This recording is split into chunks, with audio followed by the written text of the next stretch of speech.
Hello and welcome back to my channel. I hope you're doing well and staying safe. And for those of you in the UK, I hope you're feeling more optimistic. As I'm recording this, things are starting to open up a little bit more. We are coming out of our third lockdown, so I hope that you guys are feeling more optimistic, more hopeful, because things are opening up.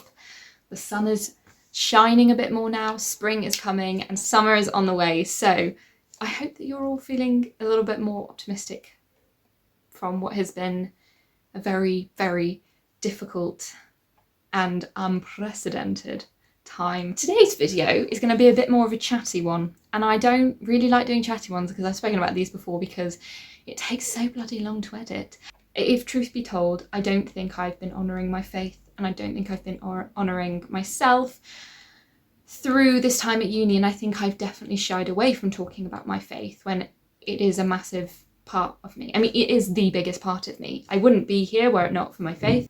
So yeah, and just to say, like, this isn't going to be a preaching video. This isn't going to be me telling you to do this, believe that. It is none of that. It is simply me talking about why I choose to live out faith and my experience and my journey with it. But anyway, after much rambling, oh my god, it's been 5 minutes already. Okay, so it's been a long time already. So let's just get into the video.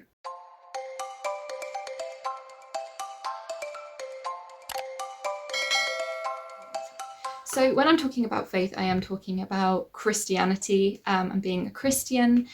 And I think the one major distinction to make is there's a reason I use the word or the term faith rather than religious or religion. Religion is kind of more of like an institutional thing. So like Christianity is a religion in itself, but you aren't, for me, I'm not religious. I have a faith. So yeah, to begin at the beginning, I grew up in a Christian family, although we are kind of a bit more kind of like culturally Christian in the fact that like we'd go to church Christmas, Easter time. We didn't really talk about faith, we didn't pray, we didn't really do much of that. So I knew about Christianity and I believed somewhat, I think, in God, but I wasn't really too sure what it meant for my life. And I definitely compartmentalized it in the fact that I was like, right, church is the place to be religious, and then everything else in my life is not religious. And yes, I'm using those terms on purpose because, as I said, at that time I didn't know what it meant. Anyway, so it didn't really have a massive impact on my life when I was younger. I just kind of okay, so as I said, I kind of compartmentalized faith and religion. I didn't really understand how it kind of interwove into my actual life. But as I said, I grew up in a Christian house, so I did know about things like the story of Joseph and Christmas story and Easter story, but I didn't really understand how that would work in my life and how that was relevant. Like, to me, I was just like, great, a man in a coat. Why? How is that going to make me a better person? Didn't understand. Fast forward till I was 9, and because I'm a military kid and we were moving around so much that I ended up going to this boarding school, and it was a boarding school which was about faith, and it kind of opened up my eyes to this whole new world of what being a Christian is and what faith is. And like, I remember sitting there in chapel and being like, just what? Like, there are like people with guitars and like you sing songs like not out of a hymn book, and people are like kind of cool. Like, I just didn't understand it because I grew up in a very Anglican C of E church. If I ever did go to any, it was like very much being in the pews and like you'd sit there and like it, and I didn't find that, like, I know some people find that really enjoyable and people like kind of those things where like you read the bolded words, but for me, I didn't find it invigorating, I didn't find it engaging. And so suddenly being opened up to,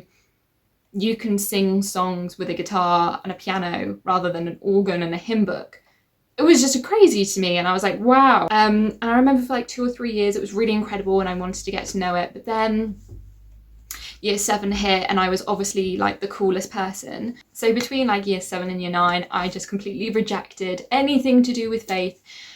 But So on the outside, I was an atheist, but on the inside, I was 100% agnostic, just not understanding what faith was.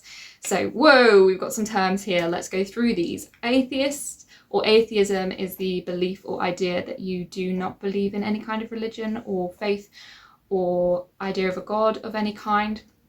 And agnosticism is believing that there's something out there, but not necessarily believing it yourself. So it's like, if you were an agnostic, you're like, yeah, there's something bigger, but I don't know what it is and I don't follow that, if that makes sense. I think for me, on the outside, I was like trying to be cool, trying to be like, I don't believe in any of that. But on the inside, it was like, no, there is something. And I could feel my heart like tugging at something. There was always that kind of hunger in me to want to find out what it really is, to live your life as a Christian within faith, but not understanding or knowing how to do that. I never really spoke to anyone about my faith journey. I think the person who really I spoke to a lot was my sister. She stepped out in faith, I think, when she was 16. So that was like 3-4 years before me. And I remember her really vividly. I just remember this memory. This is one of my you know, you just have these memories that you're like, I can literally remember, I can taste what I was tasting, I can smell it, I can remember, you know, it's one of those really vivid memories, and it's a memory I hold on to and I kind of laugh at now for myself. And we were in the car, my sister and I, we were in the back seat, and my sister was like trying to talk to me about faith and what it means for her and why it's so great and why she really wants me to kind of like, you know, go along to church or going along to see or talk to someone about my faith journey, etc.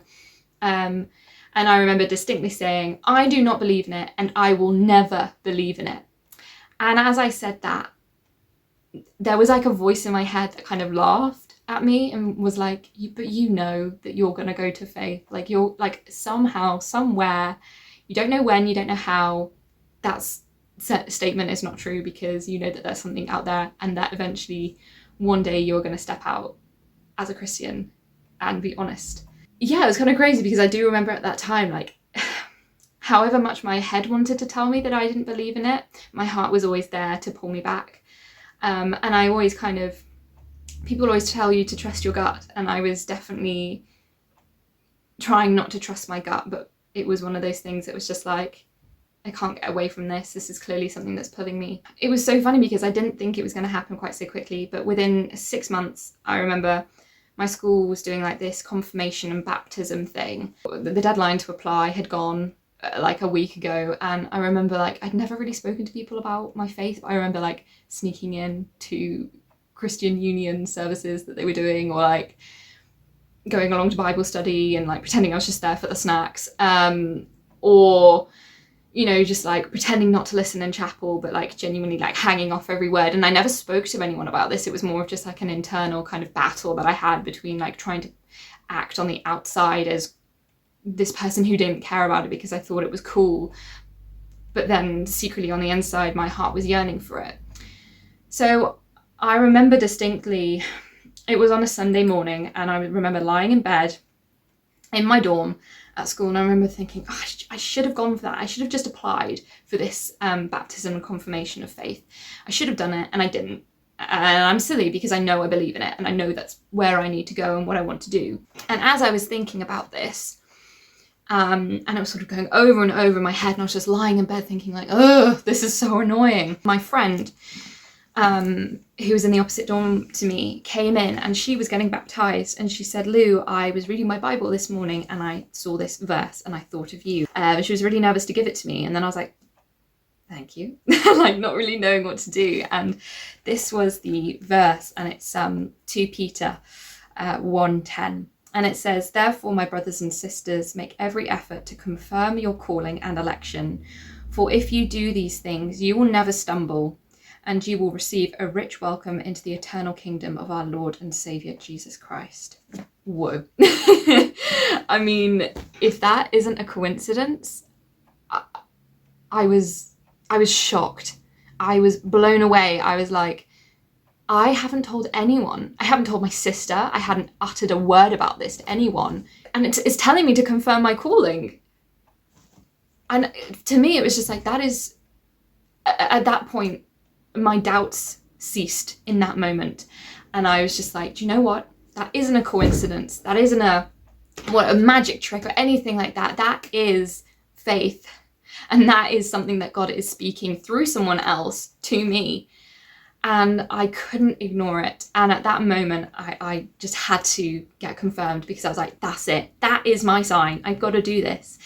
Now, I do just want to say, I did go about the whole confirmation thing in a different way to maybe a lot of people. When you're confirmed, you've often like gone to church for a long period of time, or like you are very, you know your stuff, basically, about faith. And I decided to get confirmed because I had this moment, right? And it kind of been building up for like 6 months, right? So yeah, it was slightly different to maybe what a lot of people did. But for me also, I knew that I had to get confirmed to then feel as if I could go to church and I could talk about it, because it was like almost holding me to it. It's like, this is the thing, like this is what worked for me, and it's not necessarily going to work for other people, but this is what worked for me.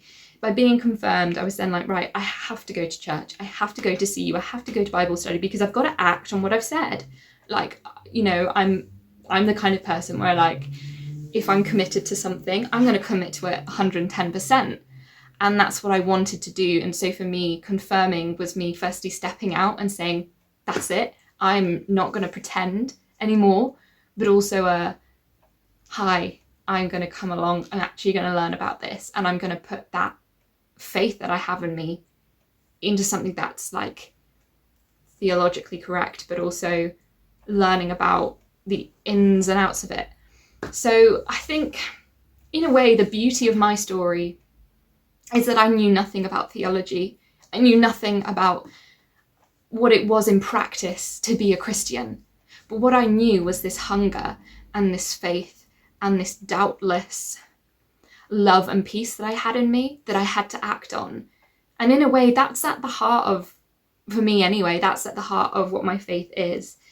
You know, because I think you can sit in 1,000 different sermons, go to workshops, do Bible readings.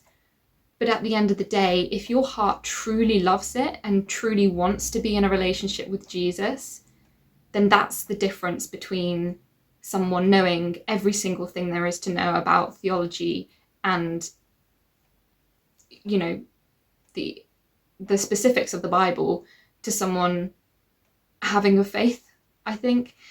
That's for me personally. So yeah, I think like the beauty for my faith is that it's always been childlike, in the sense that I've always been kind of naive about things.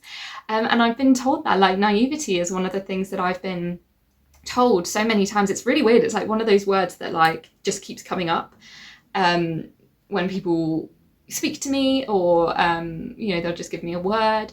And it is really weird. And I've realized like, okay, the blessing of my faith journey is that I'm naive in a children's innocent sense, and like I find joy and peace in something that maybe I don't necessarily have every single answer to, but I have that kind of faith behind it that supports why I believe. I don't know, maybe that makes sense, I don't know. So yes, I was 16, I was confirmed, and also, I just thought I'd show you. If I wear the same jewellery every single day, because firstly I can't be bothered, but the 2 jewellery bits that I wear that are most important to me, other than another ring, which is a very important ring from my family, but I wear this every day, which is a blue stone, and I'm not going to swear at you, and I wear this ring here, which is blue, and my mum got me the ring, and my godmother got me this for when I was confirmed.